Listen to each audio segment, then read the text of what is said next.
Let me talk a little bit about how TLC was founded and how we got to where we are today.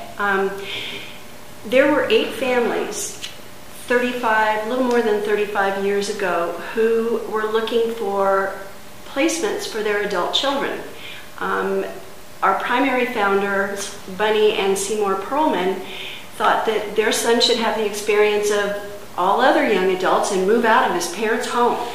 So they were looking around and they went to programs that provided services for the blind, and they didn't meet the needs of their children because they also had cognitive challenges. And then they went to look for services for people that were developmentally disabled, and all of the training was done through modeling, and to model you need vision.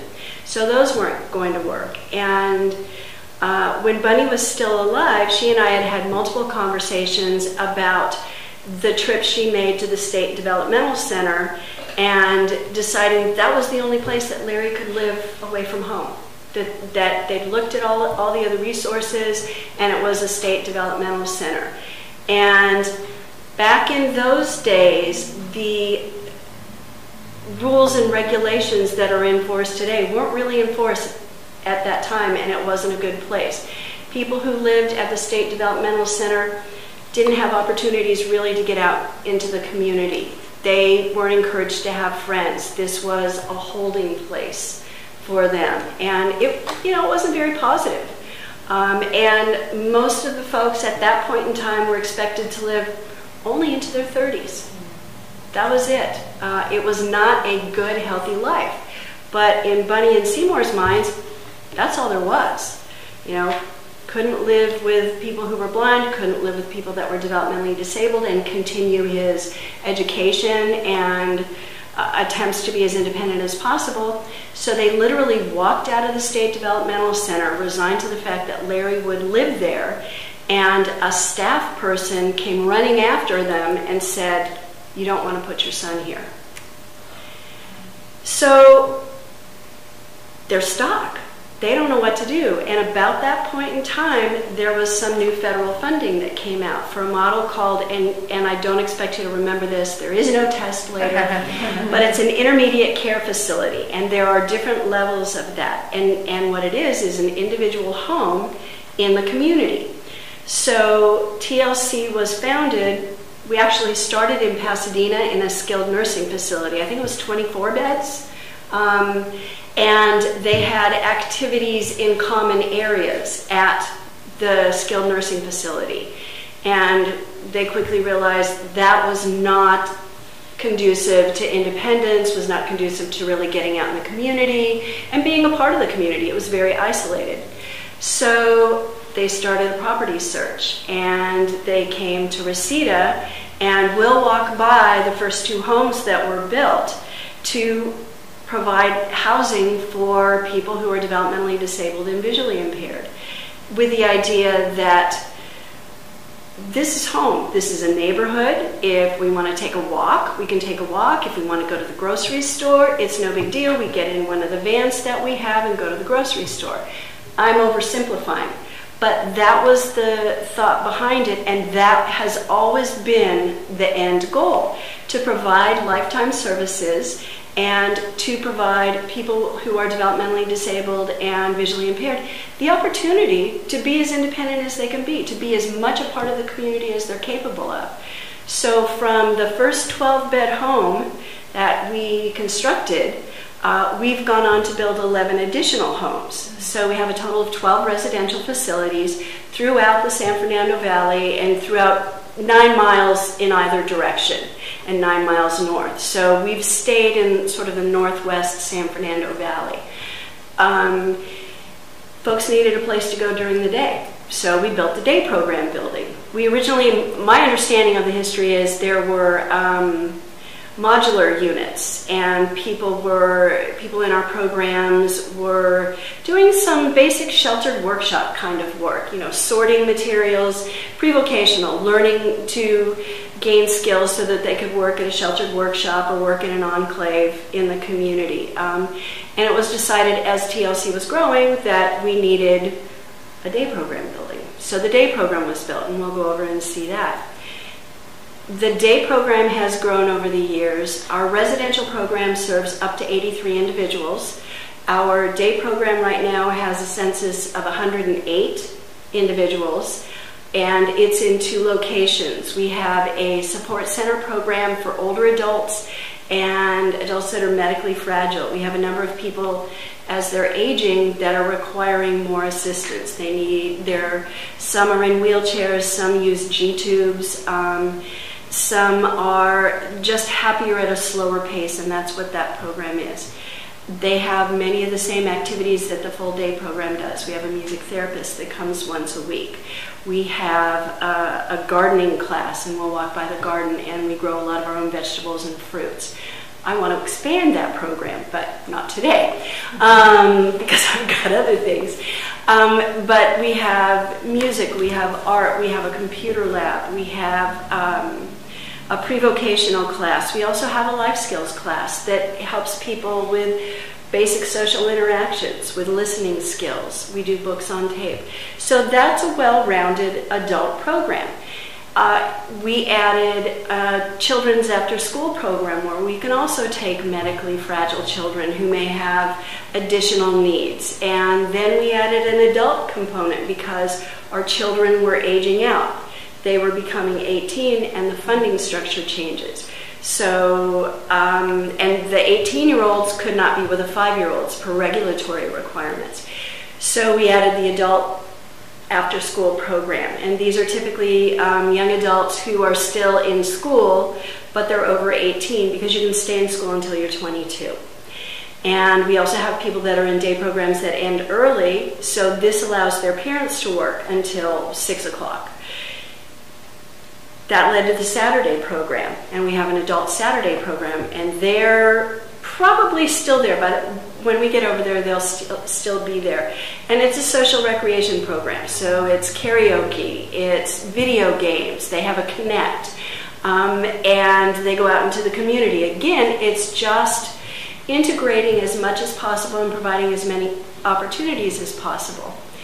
In 2005, we approached the Hilton Foundation about expanding our services. You know, our mission is a lifetime care for people who have developmental disabilities and visual impairments. And we had done a demographic study and determined that there was a gap in services for the birth to 5-year-old population of people that have these types of disabilities. So we applied to Hilton for a grant. It was a long process. We got funded in 2007, and in 2008 we served our first baby. He was 3 months old at the time that he first came to us for services. Absolutely gorgeous little boy, horrific story in terms of how he became disabled. I'll give you the short version. His mom went into labor. She thought she was in labor. Full-term delivery, went to the hospital, thinks that everything's fine. Her husband meets her there. Everything's fine. They take her upstairs. The hospital staff says, it's going to be a while. Go ahead and go home and take a shower. Dad goes home, takes a shower, comes back. His wife has had an emergency C-section. She's coded on the table 3 different times. Karen was born not breathing.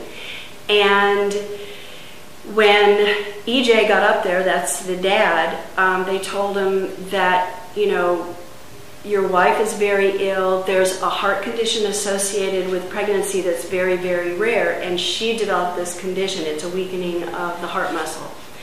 And so he had to make the decision of going to Children's Hospital with their son, who they'd been able to revive, or staying with his wife. And, you know, we've talked to him over the years, and he talks about it being one of the hardest decisions he ever had to make. You know, do I go with my baby? Do I stay with my wife? And ultimately he decided to stay with his wife because the medical advice was, we honestly don't think that he will survive the helicopter ride. So he stayed with Rochelle, and then Karen made it to the hospital. They were able to bring him home at 2.5 months, They contacted us for services, and he is now 5 years old. He still has some significant challenges. He was at risk for visual impairment. His vision has recovered. He's able to see. He's got cerebral palsy. And we did a video 2 years ago that was featured on PBS. And they asked his dad what he thinks at this point in time. And he will tell you, as hard as it was in the beginning, that he thinks that the work TLC did with Kieran, the work that he's being exposed to now, he's in a specialized center for a day, a school, that's what's made all the difference, that he truly believes that is what needs to happen for all these babies that are born with special needs.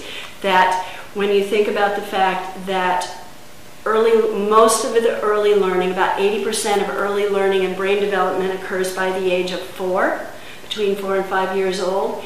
And early learning is also 75% visual, that it's important to get early services and to make sure that these kids are followed. And I think the last question that he was asked during the interview says it all. They said, "So what next?" And he said, "I'm saving for college." So he has every expectation that his son will go to college. And, we had a part in the start of that. And our early intervention program is now seeing around 100 children. In 5 years, we've grown to seeing 100 children who are at risk or have a visual impairment. We are anticipating that those that are approaching 3 will be in our preschool program. And so when we say lifetime services, we are providing full lifetime services. At the other end of the spectrum, we've been able to add hospice services when it's appropriate and when we're able to have the people here. So for me, this is a huge opportunity. This is just really the opportunity for us to say, here's a group of individuals that can use a lot of supports, but at the same time have a rich and full life. And for us to be able to do that, I think, is key. And something that our staff, our board, everybody works for every day, and we are very proud to be able to do it and very honored to be able to work with some of the families that we've worked with. It's daunting on occasion, but we really feel like we can make a difference. And I was talking about when people were in the developmental center and the average lifespan was 30. We have 6 people right now between 70 and 75 years old that live in our homes and attend our day programs. We have couples. We have folks that are at the movie theater, going to plays, going to Dodgers games, going to Lakers games. So over the years, what was started by 8 families has become a large community of people who are friends and people who care about each other and people who take care of each other. And I don't think there's much more you can do. So that's our history. In terms of the proposal that we've submitted, part of the true joy in that for us is access to resources, because we will be providing storybooks to families so that they're reading with their children. A lot of the families that we work with have come from such a difficult place. They're not expecting their child to be born with a disability. So they've got to grieve what wasn't and prepare for what is and be a part of what is. And in many cases, these are very sick babies who have been in the hospital 2 and 3 and 4 and 5 months. They don't know to read to their children. They don't know to, cradle their baby. They're afraid they're going to break. They're afraid they're fragile. And so having these resources available that we can share, that we can have story time in the library, that we can open it up to professionals in the field when we do a training, is huge. It's just a huge component of it. So I hope that works out. Yeah. It would be wonderful. It would make a huge difference, because it's the social piece of what we do. And it's the family structure, and it's trying to help to maintain families. Really, this is so traumatic. and so unfathomable and so unexpected in most of the cases. It's usually due to prematurity. That's a lot of what happens. I was at a presentation the other night, and I want to say that I think the statistic is 50% of the babies born at 24 weeks gestation, so 6 months, survive now. That's a big number. It is, yeah. And before 29 weeks, the risk of a visual impairment is, and I want to say 75%, but I'm not positive that that's the number, but it's a very high number for a lot of different reasons, probably that aren't of interest at the moment. But anyway, other questions? Do I understand correctly that you offer support to the families of these kids as well? Absolutely. Okay. That's absolutely. Good. Yeah, that is a huge component of it, quite frankly. If the babies don't live in isolation, and we've got parents and we've got grandparents that bring children to the family groups. Mm-hmm. We've got siblings that come. Our physical therapist has done a motor skills lab utilizing the Women's Club before we closed it to renovate it. And, we bring out all the mats and we bring out all the toys and we bring out everything. And there's as much attention paid to the siblings as there is to the children with special needs, because sometimes they get lost in the shuffle, quite frankly.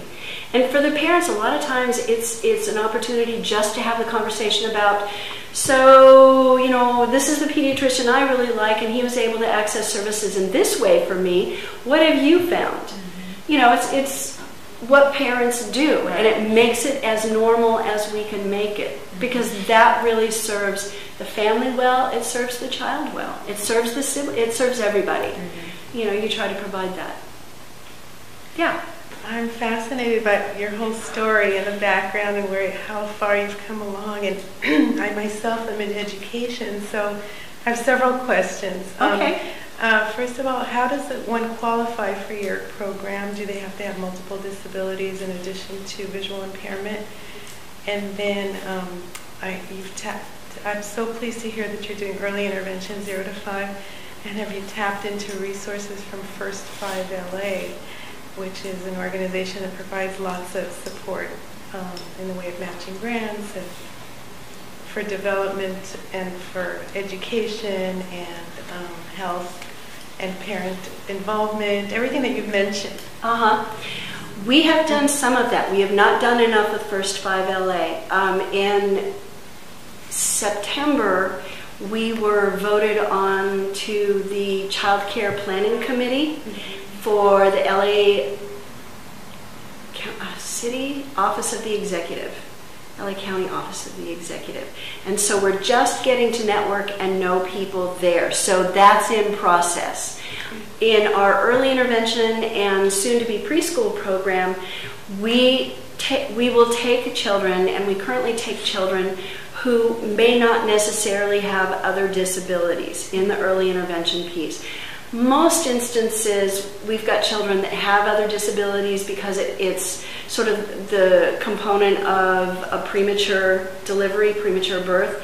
But we have seen children that we've set on a path that do not have additional disabilities.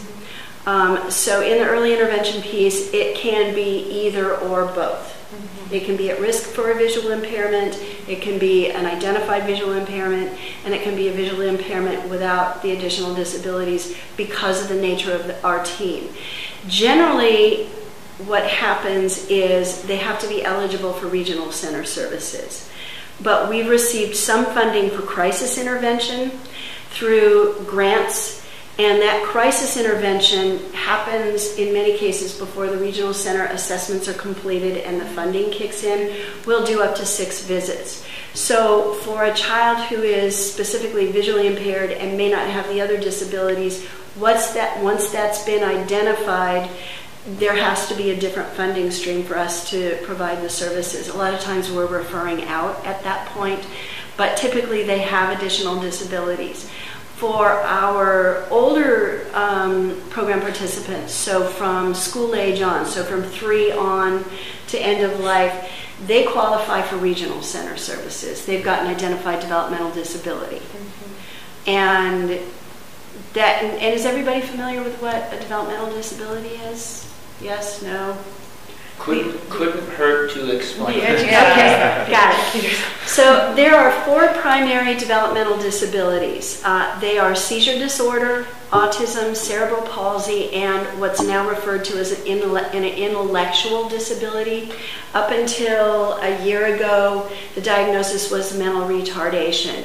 It's been federally legislated that it's now all the language and documentation regulations is now intellectual disability. So that those are the 4 criteria for primary identifiers of a developmental disability. Now, what needs to be remembered is you can have a person with cerebral palsy who does not have an intellectual disability. Same thing with somebody with a seizure disorder. They do not necessarily have that identifiable cognitive delay. The folks that we serve do.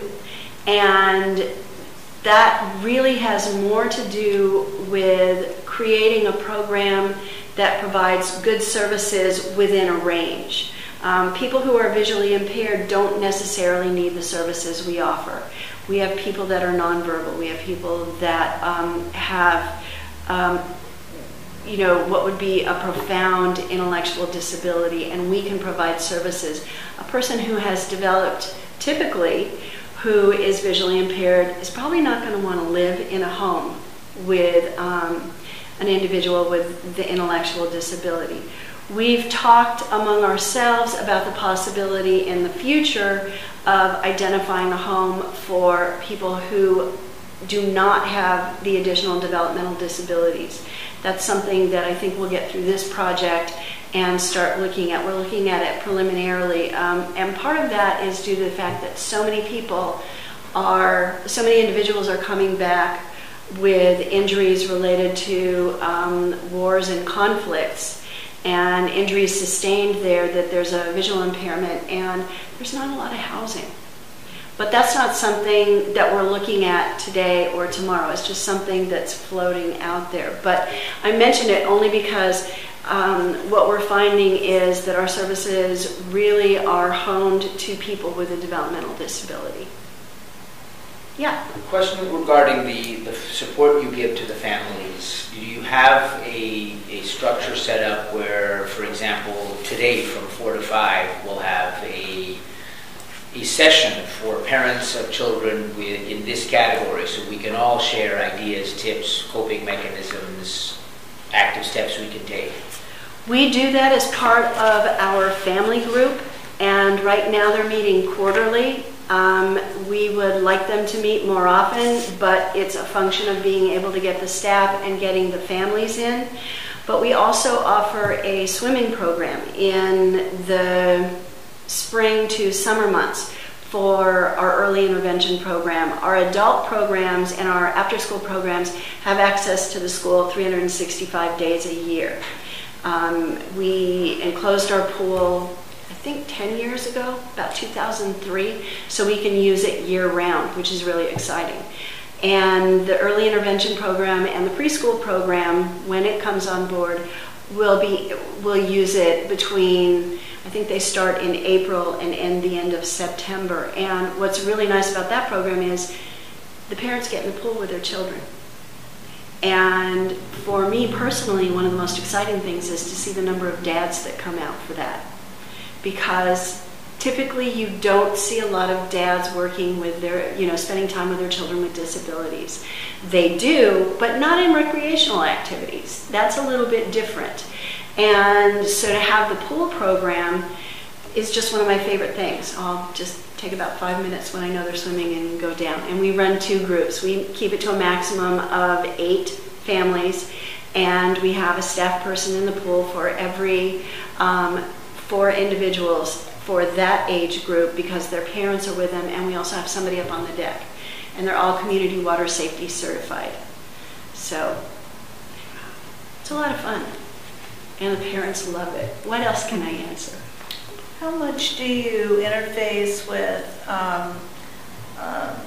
other foundations and organizations like the Foundation for the Junior Blind or the Cerebral Palsy Foundation, or those types of major nationally known organizations? Are they referring you because you sort of do the combination of the cognitive as well as the other disabilities, or is this program unique in that sense that you sort of combine? It is unique in that sense, yes, because we provide orientation and mobility services as part of our program, and we provide services from a teacher for the visually impaired as part of this program. Junior Blind refers to us. We have worked on occasion with them with the younger children. Junior Blind is expanding into Northern California, and they're making a big push up there. We have worked with them when it's been appropriate to work with them, when there's an appropriate referral, when there's something that we can collaborate on, absolutely. In terms of the other organizations, about 6 years ago, 5 or 6 years ago, there was yet another budget crisis, yet another threat of cuts in services, and there were a number of organizations similar to ours, but not with the same focus of the visual impairment and the developmental disability. And we thought it would be wise for us to form a coalition of organizations, that we would have a louder voice in Sacramento if we looked united. So there are 17 organizations, United Cerebral Palsy, New Horizons, us, Valley Village, and 13 more that have established this coalition, and we function. We do a town hall meeting every year for families. We provide a lot of information to the state legislature. We certainly, the director of the Department of Developmental Services has stepped down, and we sent a letter saying we'd be happy to help with a search because we're moving away from the developmental center model and are moving more towards a community-based model. And since we're all community-based providers, we would be able to offer some input. Haven't heard back yet, but I expect we will. But we also, we try to empower our parents. We teach them to advocate for themselves and for the field, because it is, while it's a lot of us in the grand scheme of things in terms of people needing funding, it doesn't get the same kind of recognition that schools and education do. So that makes it a little bit different. Well, you're competing for funding too with a lot of different groups. We all are. Yeah. Yeah, I mean, between mental health, and they're all important, and they all provide valuable services. I mean, there's no question. There's a need across the board. But one of our thoughts is to be a united front and talk about how many people we employ and talk about the services we provide. I don't have those numbers off the top of my head, but we just did another update of our documentation, and I want to say we provide services for 6,000 people among our 17 organizations, plus the number that we employ is more than that, plus the operating budgets among us are pretty significant. So we certainly partner where we can, and I'm not opposed to partnering or collaborating. I think that is the best way to go. I think there's strength in numbers, and I think that we can learn a lot from each other. We participated in a recent meeting that was put on by a local Valley nonprofit advisory group, and it was funny to be in this room with people because you had a number of us saying, no, we can share information. We can talk about resources, because what's appropriate for me, may not be appropriate for you, and vice versa. So many family foundations now have very specific criteria on what they'll fund. We applied for one that their primary focus is the education of boys. And if you're serving homeless teens, that, it's a female home, you're not going to apply for that grant. It's not a competition. It's a collaboration, and I think we all help each other when all is said and done. So, and you had asked me about a question about parent involvement, and at the early intervention piece, we're very strong. Our adult programs, quite frankly, the founders and a lot of the parents of our program participants are older, are not getting out as much, are not contributing as much as they did in terms of their time. And so we've got a former parent who has aligned with us and said, you know, we need to do that. So we're kickstarting a campaign. She's done a parent survey. We anticipate having a meeting of the parents that are available in the early part of next year because we need to re-engage. That's a very important. They'll write letters for me. They'll do that, but we need to re-engage them in terms of the active role here.